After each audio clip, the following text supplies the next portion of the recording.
As we look at the two quarterbacks in this matchup, we have Carson Wentz and Justin Fields. With Carson Wentz, there has been ups and downs during the season. One game you may get 30 plus points from this quarterback, and others can be just throwing up a big stinker. On the other side, you have Justin Fields, who throws up stinkers week in and week out. I mean, is it his talent? Is it his lack of receiving talent that he has to throw to? We don't really know, but what we do know is that he does not belong on your fantasy roster. I have Carson Wentz as a start and Justin Fields as a sit in a matchup where I see it being a competitive game where Wentz can give you a good spot start if you need it. I would definitely not have either of these guys as your week in and week out starter, but if you need a bye week fill in, Wentz could be your guy. As far as the running backs go, we need to talk about Brian Robinson and Antonio Gibson. Brian Robinson came back last week, and even though he didn't produce for your fantasy roster, you can easily see that he has supplanted Antonio Gibson as the top back for the Commanders.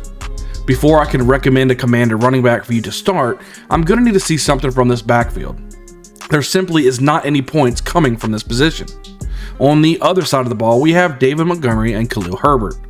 David Montgomery has silenced all the critics that they were saying that Khalil Herbert will be stealing touches away from Montgomery. Well, Montgomery is by far the bell cow, not only running between the tackles, but catching the ball as well. I have David Montgomery as a start, and Brian Robinson, Antonio Gibson, and Khalil Herbert as sits. David Montgomery should easily be able to pay dividends this week in a matchup where he should be very involved. There are other running backs in this game have given me no reason to even try to flex any of them. Just keep them on your bench until further notice. Now let's look at the wide receivers in this matchup. Starting the Commander's side, we have Terry McLaurin, Curtis Samuel, and Jahan Dotson.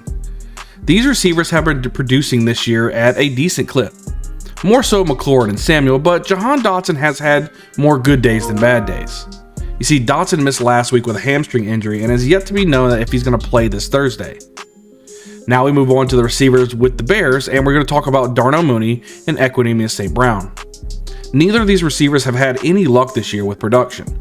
The Bears' offense looks atrocious, and I don't see things getting any better for these guys. In a pinch, Mooney could slide into your flex, but it would be hard to recommend anyone from this offense. I have Terry McLaurin and Curtis Samuel as starts, with Darnell Mooney, Jahan Dotson, and Equanimeous St. Brown as sits. McLaurin and Samuel are weekly starters just based on their volume within this offense. Dotson could be a good flex play if he plays, but with that hamstring injury, it's easy to really just tweak that thing and then be out for the rest of the game. He's a huge risk type of play. Then for the Bears offense, I just say stay away and just sit all of them. Lastly, let's look at the tight end position and talk about Logan Thomas and Cole Kmet. Logan Thomas missed last week with a calf injury, and it's unclear if he's going to suit up Thursday night. Even if Thomas plays, his calf injury scares me way too much to recommend him.